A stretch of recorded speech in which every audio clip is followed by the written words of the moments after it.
Next up, we have crossbred gilt. 5-7 should be the belted gilt on the stick. Really nice female here. She's kind of middle of the road on pounds for the what's going to be offered here in the group. This one here hits me very good. This is a very good litter of pigs, and we got 3 of them that run around here that we'll evaluate each of them. This one here is real stout skulled, very heavy structured. I like her angles. She really everything blends and fits.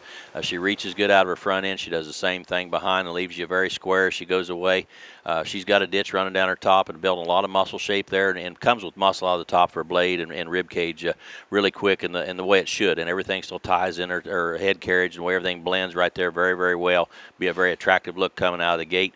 She levels out through her hip, but not too level. She still has stability at top line. She's got a big tail root, a big athletic kind of behind leg that flexes and bends really good, exactly the way it needs to. That one will be an absolute fun one to feed.